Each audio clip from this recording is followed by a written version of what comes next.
Ladies and gentlemen, we will start the main event today. Let me introduce project from Indonesia. The third project from Indonesia will be presented by Elita and Berta. Elita, I think, is the youngest presenter now.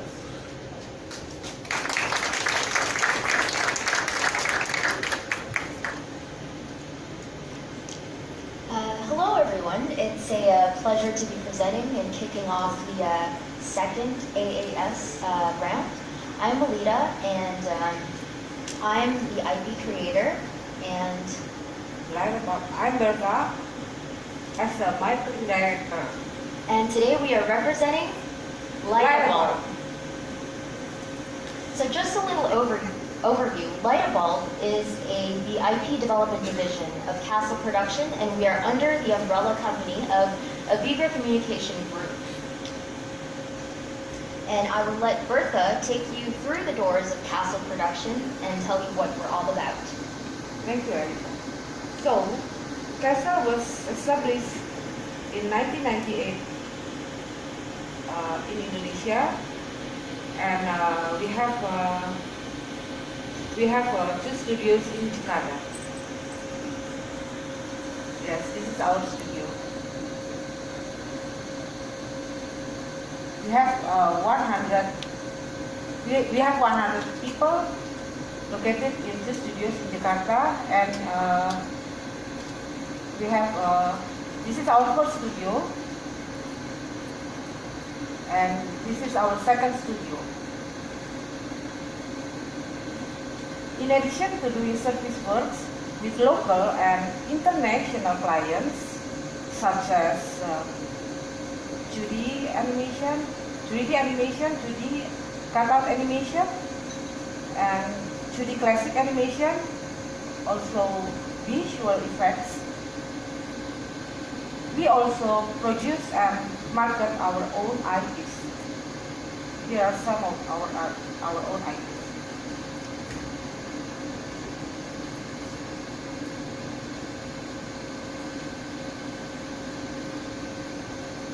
Okay, now we are going to present our newest IPs created by our young and very talented creative director, Elita Elkana. Go ahead. Thank you, Linda. Thank you so much for feeling the love. So just a little bit of an introduction before I present my IP.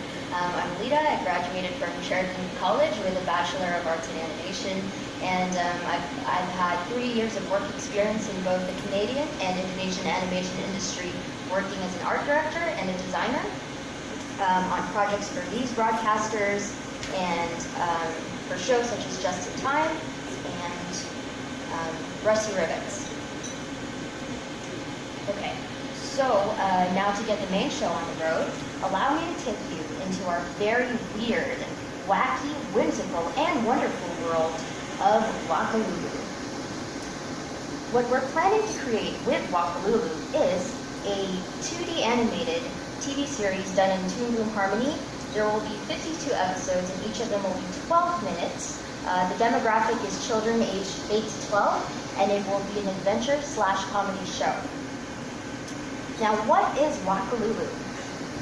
Wakalulu is a whimsical tale about the misadventures of 13-year-old twins, Orville and Olive, and their imaginary friend Banjo Billy in the wacky world of Wakalulu, a magical realm that exists on the other side of a glowing mirror that the twins accidentally stumble upon in the basement of their Aunt Fortuna's antique shop of oddities.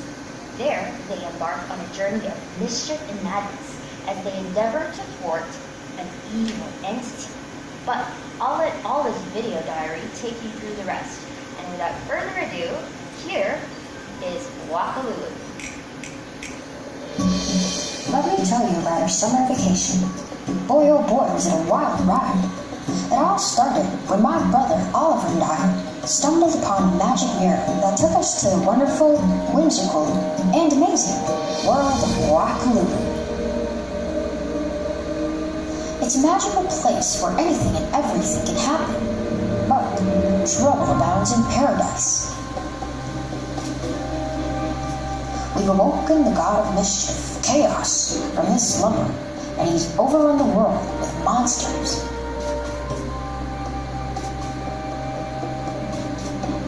Mayhem. And kidnapped our aunt's pet poodle. But not all hope is lost. With the help of the strange creatures who inhabit Wakalulu And our imaginary friend, Banjo Billy. we're steps closer to freeing our furry friend, and soon we'll stop that evil, conniving, good-for-nothing, poodle-like monster before the sands of time run out. So that was Wakalulu. And now let me take you through the quirky and kooky characters that make up the world of Wakalulu. So first up is Orville. He's 13 years old and he's a clever whiz kid who's got a knack for solving puzzles. He's got one big problem. From monsters under the bed to shady realtors and killer clowns and just about everything from A to Z, Orville is afraid of everything. You name it, he fears it. Orville is also a severe hypochondriac and often refers to the phase that he's going through as an early midlife crisis, or as his sister Olive likes to call it, a kid-life crisis. She reckons that he'll get stress lines sooner than he'll get a date, and that he'll lose all his hair sooner than he'll graduate. But it is through his adventures in Wakalulu that Orville learns to overcome his fears. Next up is Olive. She's bubbly, chipper, happy, carefree, happy-go-lucky, and adventurous, always with a sugar rush and never without her favorite candy bar. Fear isn't in her vocabulary because she doesn't know the meaning of it. Olive is an aspiring yodeler, and her incessant habit of breaking into song is very much encouraged by Aunt Fortuna, but very much discouraged by her brother Orville, whose irrational fear of yodeling and pretty much everything else causes him to be at odds with his odd sister, whose fearlessness of everything contradicts his fearfulness of everything. So in Wakalulu, they're conditioned to set their differences aside and work together to fight a common enemy. Orville and Olive are sent to spend summer vacation with their Aunt Fortuna and her curious dog Fifi. Aunt Fortuna is a fortune teller who is as wacky and quirky as the antique shop she runs. It is an establishment that lives up to its name, the Upside Down Shack, and houses strange knickknacks from A to Z. One of them happens to be a magic mirror portal that Fifi and the twins enter into the world of Wakalulu. There, Fifi is dognapped by an entity. Trapped in Wakalulu, it becomes the twins' mission to free Fifi and bring her back home to a very distraught Aunt Fortuna. Now, when the twins get to Wakalulu, they meet Banjo Billy, a realized version of the twins' long-forgotten imaginary friend who now resides in that realm. He represents everything Olive loves and everything that Orville fears. A big old disgruntled, poncho-wearing purple bear who quit a financially secure life to pursue his lifelong dream. Be a vagabond hippie with nothing in his possession but a magical banjo and an undying love for the great outdoors. So Banjo Billy serves as their watchful guardian, and his magical banjo playing is what helps the twins resolve their differences and brings them together for the first time in a very long time to see eye to eye and pursue a common goal, to fight the evil that is the big bad villain, Chaos. Chaos is Wakalulu's long-dormant god of mischief, and he's been cursed to an eternal slumber until the twins' presence awoke him. And he has a penchant for his namesake, crazy antics, and mini terriers. Now, underneath his seemingly diabolical veneer, Chaos is just a misunderstood lonely guy who wants nothing more than a friend or two to play with. This is his dormant forms, and these are his shapeshifted forms. Chaos can shapeshift into any form, and he becomes an all-seeing eye to witness and pester the twins as they journey through Wakalulu, as well as foil their attempts in saving the day when he feels like the game is becoming too easy for them. Now, when Fifi follows the twins through the mirror, Chaos dognaps her and strikes a deal with the kids. Find missing pieces of an ancient something that he's been looking for. A valuable relic, very precious to him, that's been in the family heirloom for centuries. But it's been broken and shattered, and the pieces are scattered throughout different parts of Wakalulu. Now find these missing pieces, Chaos says, and I'll free Fifi, and I'll never disturb the world of Wakalulu again. But that's no easy task, because each missing piece is in the possession of the Guardians. Oops. Right. Now, the Guardians are crazy, kooky characters who inhabit different islands in Wakalulu. Each one is wackier and more whimsical than the next. There's Hangry the Hungry Bigfoot, Happy the Sad Clown, Nessie the Sea Serpent, Gad the Garden Gnome. Each Guardian is in the possession of that missing piece, and to give it up, each one needs a particular problem solved, and it becomes the twins' mission in every episode to solve that problem so that they can acquire that missing piece. And now, to take you to a sample episode storyline, let's delve into the times that the twins met Hangry the Hungry Bigfoot. Hangry resides in the foresty island of Waka Woods and has inadvertently been scaring hikers away with his loud howling, causing earthquakes and tremors wherever he treads. It turns out the sugary sweets that he's been stealing from hikers has caused him to sport nasty toothache and is making him sluggishly overweight. Now the trio, they put on their jazzercise outfits and find ways to whip him back into shape to stop him from wreaking havoc on the hiking trail and to make him the happy and healthy Bigfoot he once was.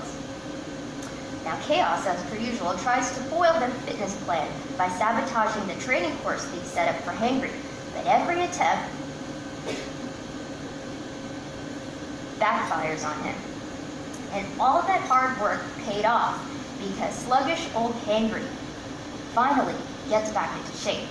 No more earthquakes, no more howling, nothing but peace and quiet on the island of Waka Woods. And in lieu of scaring the hikers away, he now lives in harmony with them as a yoga instructor. And his grateful namaste to the trio is to give them some peace with a piece of Chaos's puzzle. Turns out it was stuck in the folds of his belly this whole time. And all's well that ends well, for now. Until next time, when the twins must help Happy the Sad Clown find his smile back and track down Nessie the Sea Serpent's stolen bagpipes. Who could the culprit be? Will the twins stop Chaos and rescue Fifi in time? Stay tuned to find out. Same Wakalulu channel, same Wakalulu time. So that was a sample of the whimsy and wackiness that is the world of Wakalulu. And now I will hand this over to Bertha to tell you what it is we're looking for at the AAS event. Thank you, Eva. That's great. Okay, I would like to share about business proposal. We are looking for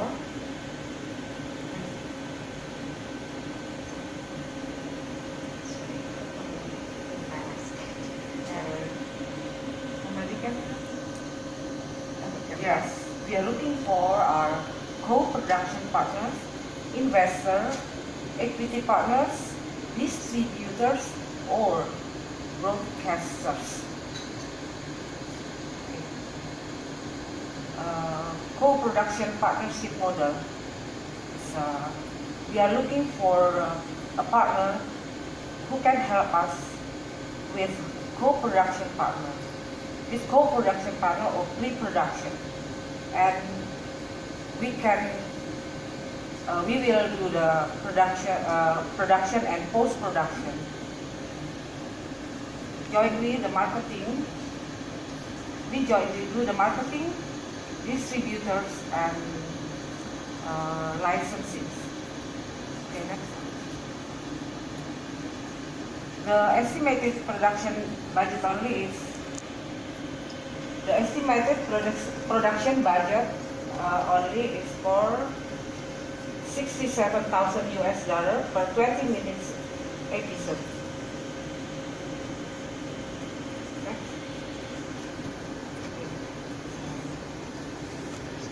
Can you continue? Yes, so that concludes our Yeah, for Yeah, presentation that's our this morning. proposal for And Wakalulu. yeah, if you have any questions, we're happy to take them. Thank you very much. Okay, thank you, Alita and Berta. I heard something yesterday. One of the presenter gave away coffee luwak. Today, are you giving something? Yes, we have Oh, this they are giving something. So, who has the first question? Is the first prize? Oh, I got it. Thank you. Wonderful presentation, and you worked at some great studios in Toronto, where I'm from, providing story. What's the, do you do boards in your studio as well, storyboards, or are you looking for storyboards to be done as pre-production with the co-producer? And what is the board talent like in the studio? So currently we are looking to, we're looking for pre-production, like to co-produce with a company that's able to help us with pre-production. Because right now our specialty is mainly in production. So in that department is where we're looking for partners. Yeah. so that's mean the board, the storyboard will be done on the co-production part, isn't it? Yes. Thank you for the question. Oh, yeah, they did. Okay. Oh, sorry, I totally forgot. Yes, you get a free shirt. Yes. Yeah, just wanted to give you feedback from Europe. I thought it was a really lovely presentation, Thank you and so I think much. it really pays off to kind of co-produce on a talent level when you work abroad and when you exchange cultures. Thank you for Yeah, I think it was really convincing, and I really liked the characters. Thank you. Thank you. Any And you get a shirt too. remember this time. Yes.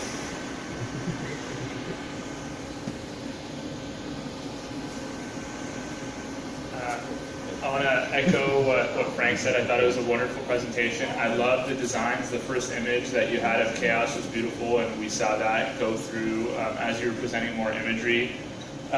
It feels like a mythological world that you've built, and so I hope as you move forward you maintain that essence.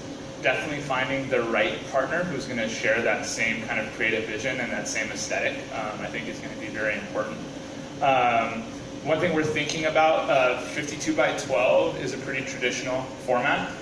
You're telling a pretty untraditional story in that you have this great sibling relationship that builds over time, which I love that you're addressing that, and you have this kind of serialized payoff, serialized goal, that this journey that they have with chaos, but then you also have a very episodic element as they meet these characters. And thinking about what the best format is to fit that specific, the best story that you want to tell. Whether it's starting off with a kind of movie type story where it is more of kind of the journey before you roll into episodes. Obviously it depends on the partners. You can do that if you're on a streaming platform versus on a broadcast, you're going to have to be more episodic. But definitely depending on who you're looking to partner with, I would think about the format, whether it's film, limited series, a combination of multiple different formats to help really tell this great story that you want to tell. Thank you. Maybe I could just throw in the comments regarding what Aram said, who you target your productions to, because when you work for a linear channel, you have to be sure that you follow a grid, so it depends on the length of the episodes. So it's either 11 or it's 22. Netflix can be much more flexible, but in a linear broadcaster world, you need to be respectful to the grid. So just depending on who you work with, you have to respect them. So just as a general comment on formats. Thank you. Thank you. Aaron, you want to add something?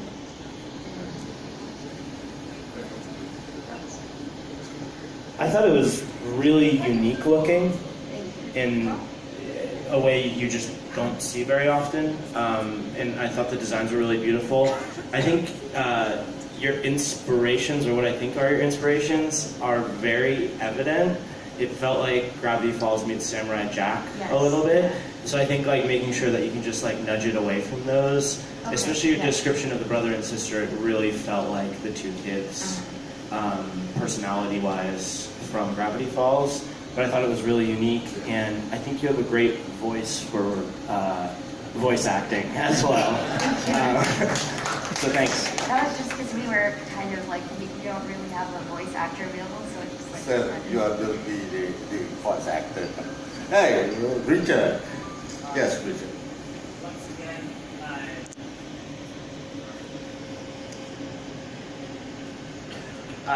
Once again, an amazing presentation from Indonesia. It's been really great to see the development coming out of your country, your company, and others. Very creative. Really like the character design. Given that it's very non-traditional, I don't believe that it will fit in a lot of broadcaster schedules, and also it doesn't seem to me that it's very poetic. So I agree with Aram that, in my opinion, it would be great as a miniseries or a movie to kick it off. I think that the style is beautiful, and it would be much more likely that an SVOD platform like an Amazon or Netflix would want to do this project more than a traditional broadcaster. And again, as I always repeat myself, highly recommend working with a writer from the US or the UK to work with you to make sure this goes well. Congratulations, Charles. Yes, is there any other question? Yep. Okay, so I think that's all. Thank you, Lita and Berta. So that's our third project from Indonesia.